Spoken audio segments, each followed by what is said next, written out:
Hello everyone, this is Jitendra Kumar Vishwakarma. Welcome to my channel Avon English spoken. दोस्तों, आज हम सीखने वाले हैं एक बहुत ही बेहतरीन स्ट्रक्चर जिसका नाम है द वे। द वे का मतलब होता है जिस तरीके से। दोस्तों, अक्सर हम अपने दैनिक जीवन में ऐसे सेंटेंस का प्रयोग करते हैं कि जिस तरह से आप बात करते हैं मुझे अच्छा नहीं लगता है, जिस तरह से वह पढ़ाता है मुझे बहुत अच्छा लगता है। यानी हम कह सकते हैं कि किसी के कार्य को करने का तरीका जो है उसके विषय में अगर हम बताते हैं, ठीक है, तो वहाँ पे द वे का प्रयोग करते हैं। तो चलिए देखते हैं कि इसका प्रयोग हम कैसे करेंगे। इसका स्ट्रक्चर क्या होता है? इसका स्ट्रक्चर होता है, इसका दो स्ट्रक्चर होता है, जिसमें एक स्ट्रक्चर ऐसा होता है जिसमें दो सेंटेंस आए होते हैं। ठीक है, जैसे यहाँ पे जिस तरह से आप पढ़ाते हैं मुझे अच्छा लगता है, या यहाँ पे जिस तरह से वो बोलती है मुझे पसंद नहीं है। यानी दो सेंटेंस आते हैं। जैसे सेकेंड वाला स्ट्रक्चर है, इसमें एक एक सेंटेंस पहले आएगा, फिर से हम द वे का प्रयोग करेंगे, उसके बाद फिर एक सेंटेंस आएगा। और एक ऐसा होता है जिसमें एक ही सेंटेंस लगाते हैं, वो बीच में होता है। जैसे अगर मैं कहूँ द वे, ठीक है, द वे, उसके बाद सेंटेंस आता है, उसके बाद इज या वाज में से किसी एक को लगाते हैं, उसके बाद एग्जेक्टिव आता है। जैसे यहाँ पे है कि जिस तरह से आप पढ़ाते हैं वह अनोखा है, वह यूनिक है। तो इस तरह से हम बनाएंगे। सबसे पहले आपको क्या करना होगा, पहला जो रूल है, द वे लगाएंगे, उसके बाद एक सेंटेंस आएगा, उसके बाद इज या वाज लगाएंगे, उसके बाद से हम क्या करेंगे, एग्जेक्टिव लगाएंगे। एग्जेक्टिव क्या होता है? जो नाउन या प्रोनाउन की विशेषता बताता है, ठीक है। और दूसरा रूल क्या है, सेंटेंस, कोई भी एक सेंटेंस हो सकता है, उसके बाद हम द का प्रयोग करेंगे, उसके बाद एक और सेंटेंस आएगा। जैसे जिस तरह से आप पढ़ाते हैं वो यूनिक है, तो कैसे बोलेंगे, द वे। सबसे पहले आपको क्या करना है, द वे का प्रयोग करना है।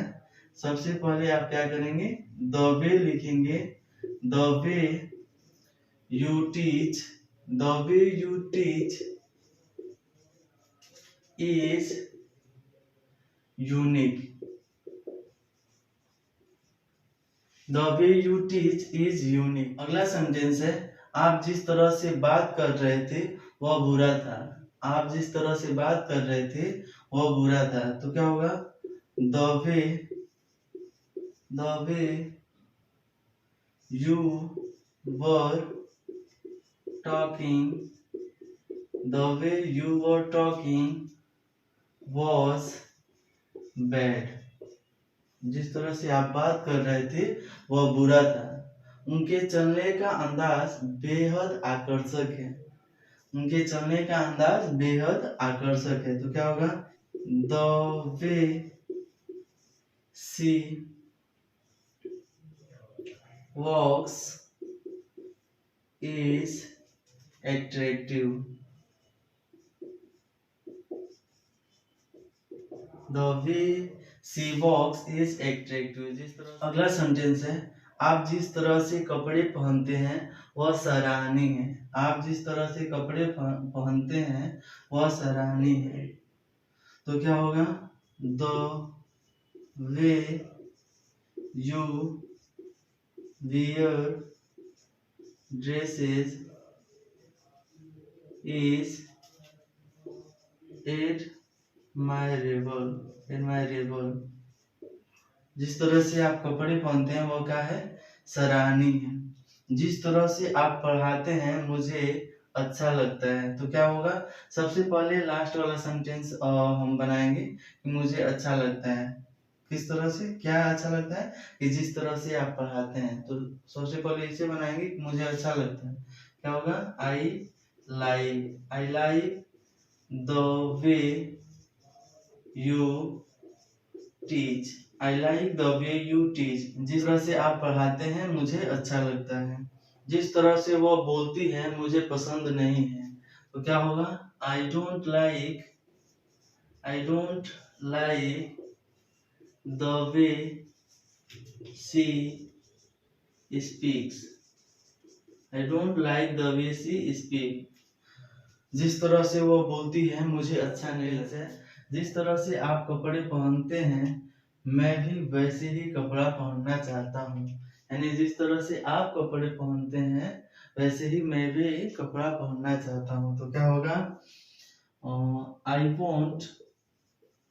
Want to wear dresses the way you wear। जिस तरह से आप पहनते हैं कपड़े, उसी तरह से मैं भी कपड़ा पहनना चाहता हूँ। एक सेंटेंस और है, जिस तरह से आप काम करते हैं मुझे पता है। दोस्तों, इसका आंसर आप लोग कमेंट बॉक्स में देंगे। तो आई होप आपको ये टॉपिक समझ में आ गया होगा। यदि यह टॉपिक आपको समझ में आ गया होगा तो अधिक से अधिक सेंटेंस बनाइए और अधिक से अधिक बोलने का प्रयास करिए। तो आज के लिए बस इतना ही, मिलते हैं अगले वीडियो में। Thanks for watching my video. Please like, share and subscribe my channel and hit the bell icon for getting all notification. Thanks for watching this video.